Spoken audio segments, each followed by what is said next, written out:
राधा कृष्ण के चरणार बिंदों में शतकोटि नमन बंदन करते हुए मित्रों को, जिज्ञासुओं को, धर्म प्रेमियों को, ज्योतिष विज्ञान प्रेमियों को हर हर महादेव बम बम भोले नमः शिवाय।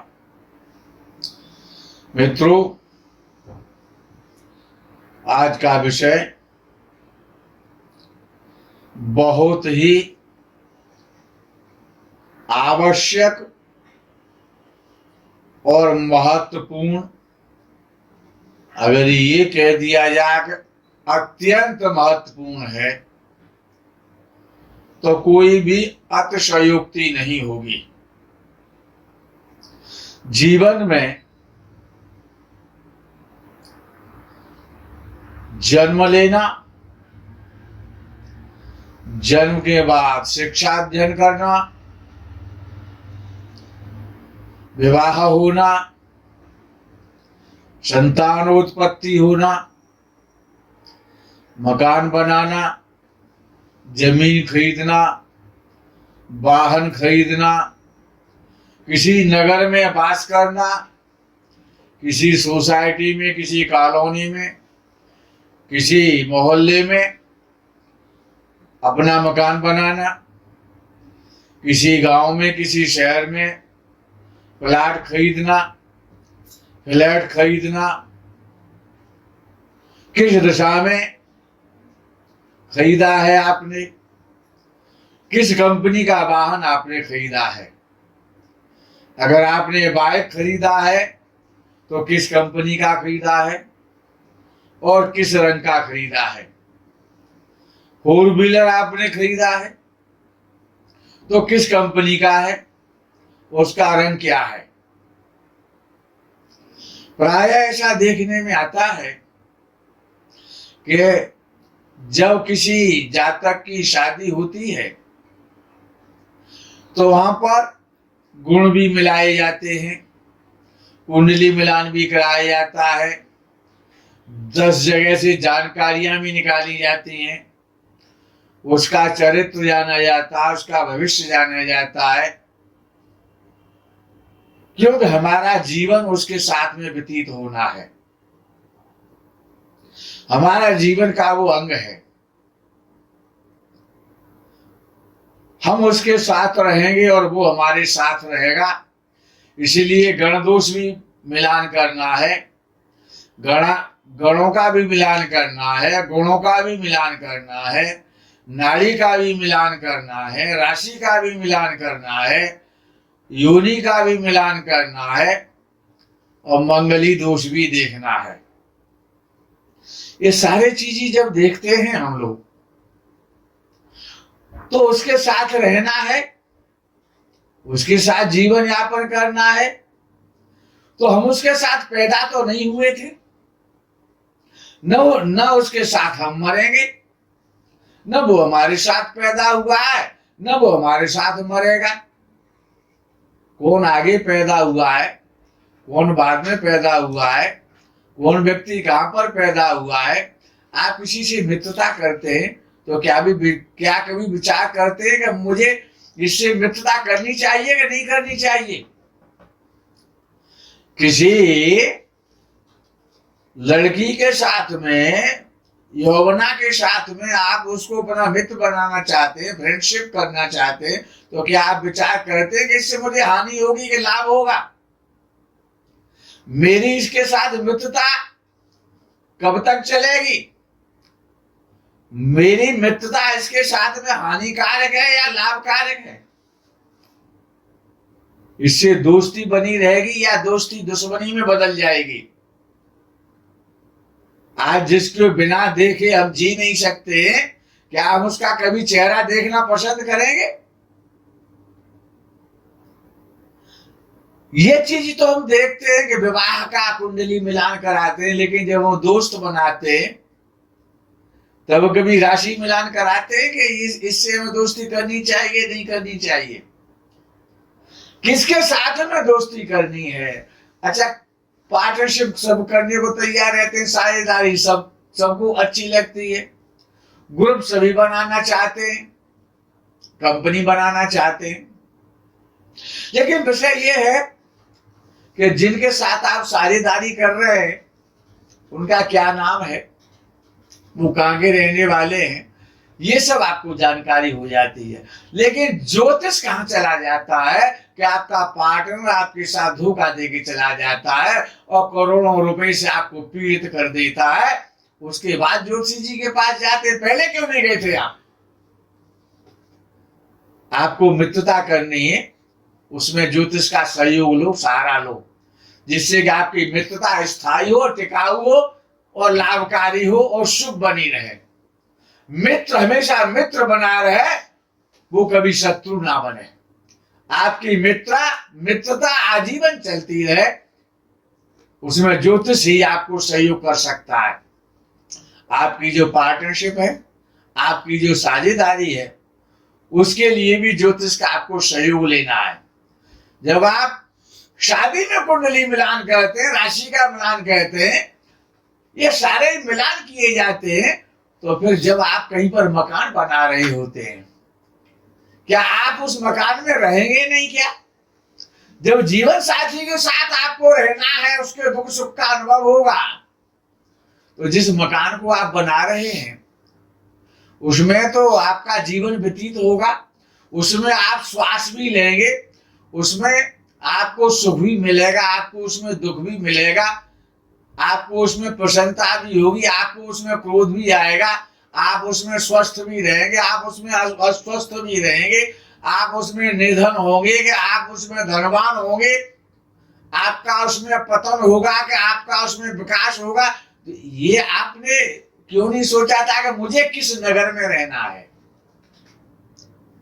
मुझे दिल्ली में रहना है कि मुझे बॉम्बे में रहना है कि मुझे चेन्नई में रहना है कि मुझे कोलकाता में रहना है कि मुझे जम्मू कश्मीर में रहना है, जम्मू में रहना है कि कश्मीर में रहना है, इलाहाबाद में रहना है कि लखनऊ में रहना है कि ग्रेटर नोएडा में रहना है, जयपुर में रहना है या सूरत में रहना है, भोपाल में रहना है, कहाँ रहना है? इस पर आप क्यों नहीं विचार करते? आपको किस प्रदेश में रहना है, किस नगर में, कौन सा नगर आपके लिए सूटेबल है? हर नगर का अलग नाम है। कोई नगर है तो कोई महानगर है, कोई कस्बा है तो कोई टाउन है तो कोई शहर है। इस पर आप को सोचने को अवसर नहीं मिलता है। उस नगर में जाकर के आपको वो नगर आपके लिए सूटेबल है कि नहीं सूटेबल है, आपको किस दिशा में रहना चाहिए, आपको किस उस शहर में, अगर सपोज करो कि आपको लखनऊ बहुत सूटेबल है, ज्योतिषी ने बता दिया आपकी राशि के आधार पर लखनऊ आपके लिए बहुत सूटेबल है, तो लखनऊ में आप, अब पूरे लखनऊ में तो आपका मकान बनेगा नहीं। लखनऊ तो बहुत बड़ा है, महानगर है उत्तर प्रदेश का, उत्तर प्रदेश की राजधानी है। अब विचारनीय विषय है कि लखनऊ के गोमती नगर में हमको मकान बनाना है कि लखनऊ के कृष्णा नगर में मकान बनाना है। विषय यहां है आपको कौन सा नगर सूट करेगा, उसमें ये और किस दिशा में बनाना है।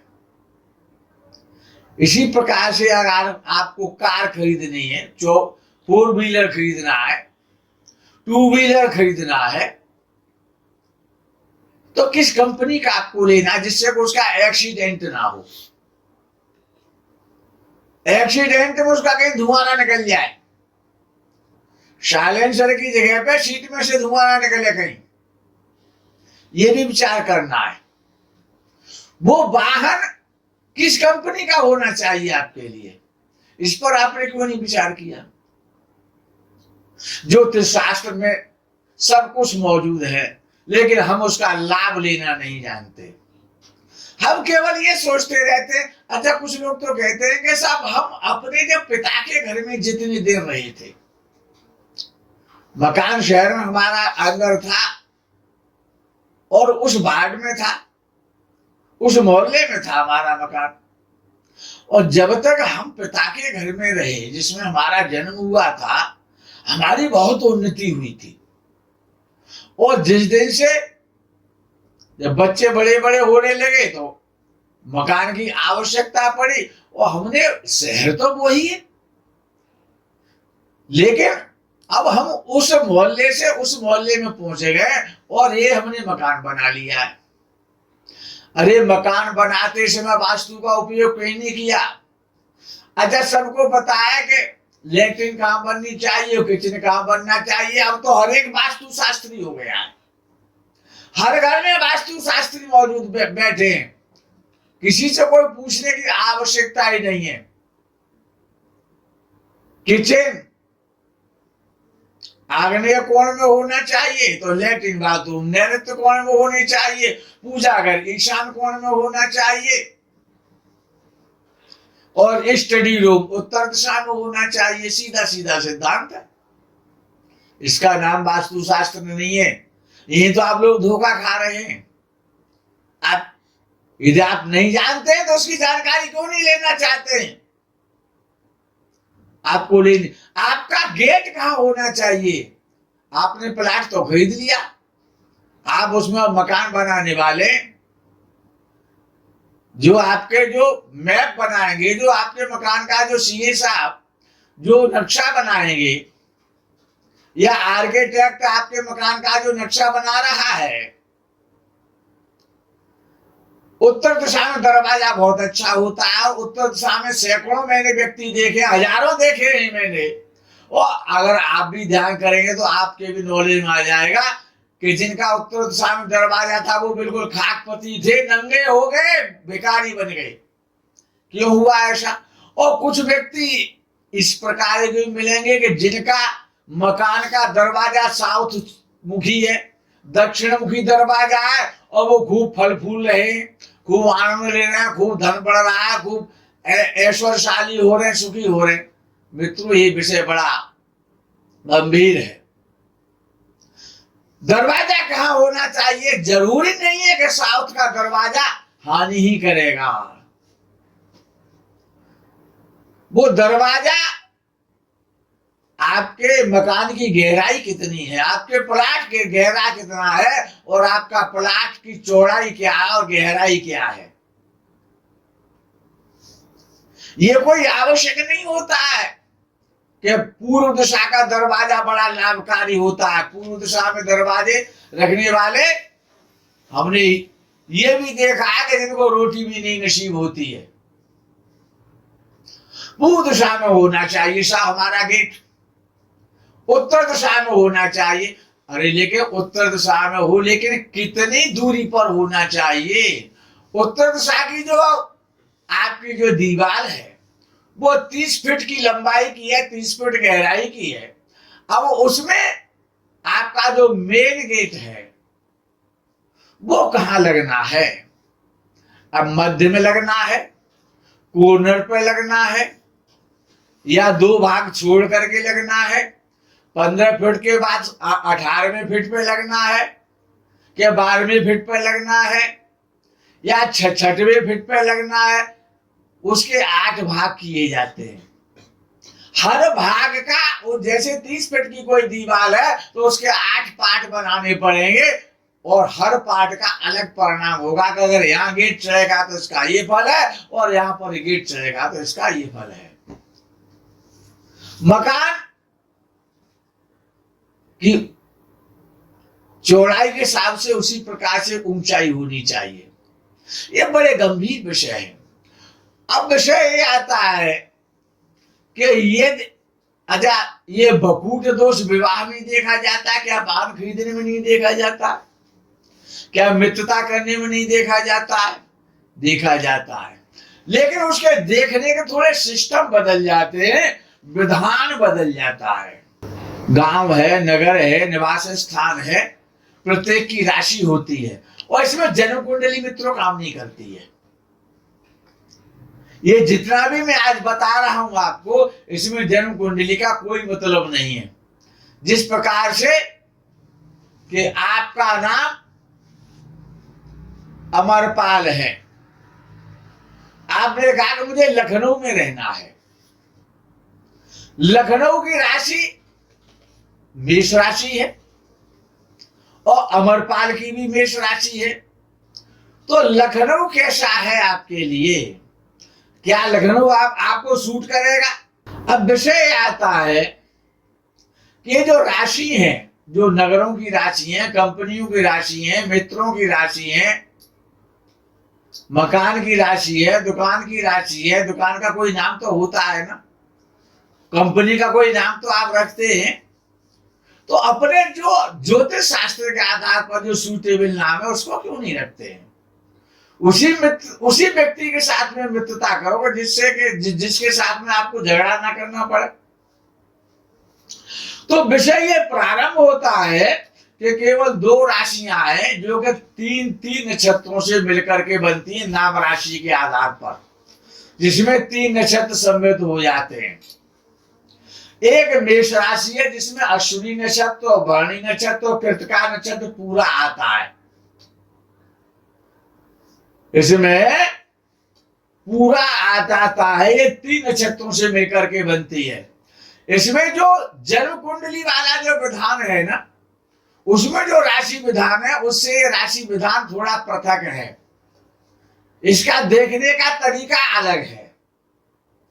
जिस प्रकार से कि यदि आप मेष राशि को लेते हैं तो अश्विनी नक्षत्र पूरा आ जाता है, भरणी नक्षत्र पूरा आता है और कृतिका का पहला चरण उसमें होता है। लेकिन जब आप इस विधि को देखेंगे तो इसमें मिलान करने के लिए कि आपको फ्रिज खरीदना है तो कौन सी कंपनी का खरीदें, आपको बाइक खरीदनी है तो कौन सी कंपनी की खरीदें जो आपके लिए स्थायी रहे, टिकाऊ रहे, वो उसको कोई चुराए ना। तो इसमें मेष राशि और सिंह राशि, ये 2 राशियां ऐसी हैं जिनमें पूर्णतया 6 नक्षत्र चले जाते हैं। 27 नक्षत्रों का इसमें विभाजन किया जाता है।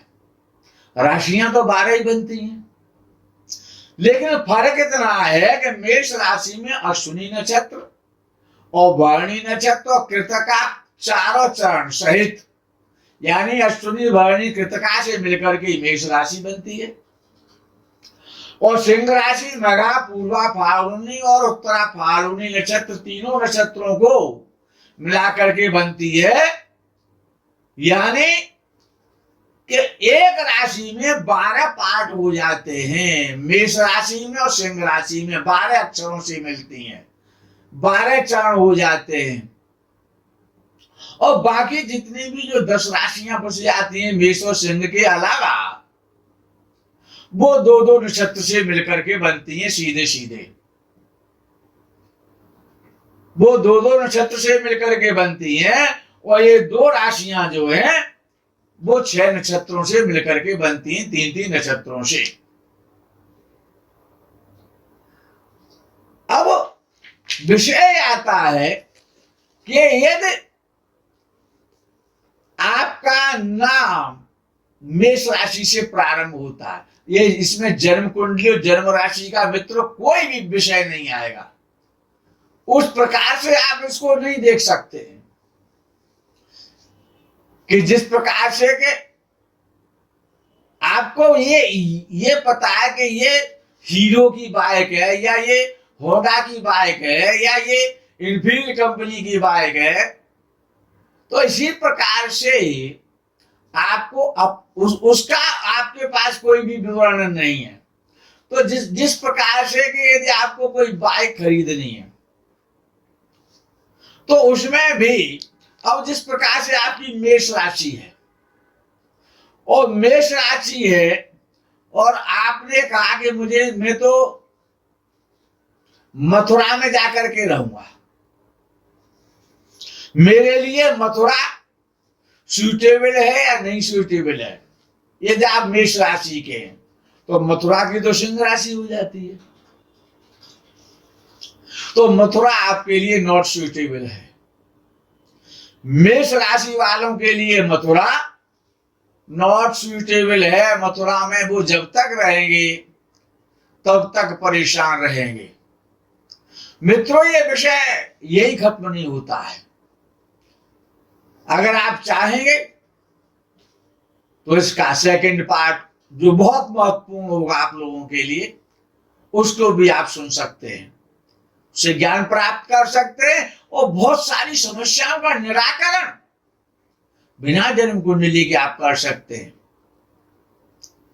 क्या आपको दुकान खोलनी है तो किस मार्केट में खरीदें? दुकान जाकर के उस दुकान का नाम क्या रखना चाहिए आपको?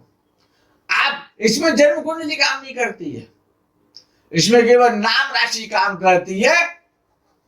हर एक की नाम राशि, चाहे वो नगर की नाम राशि है, चाहे वो बाग की नाम राशि है, चाहे वो कार की कंपनी की नाम राशि है, चाहे वो शेयर मार्केट के शेयरों की राशि है, वो उनके भी तो नाम है। किस बैंक का शेयर आपको खरीदना है, कौन सी कंपनी का, टाटा का खरीदना है आपको, टाटा मोटर खरीदना है, या आपको लीलैंड खरीदना है, कौन सा शेयर खरीदना, कौन सा शेयर आपके लिए सूटेबल है, इसको पहले चयन करके एक बड़ी लिस्ट क्यों नहीं बना लेते हो, जिससे कि आपको हानि ना हो, आपको लाभ मिलता रहे इसका। मित्रों, इस प्रकरण को यही आज विराम करते, आगे के प्रकरण का आप इंतजार करें। तब तक के लिए हर हर महादेव, बम बम भोले, नमः शिवाय, जय गो माता की।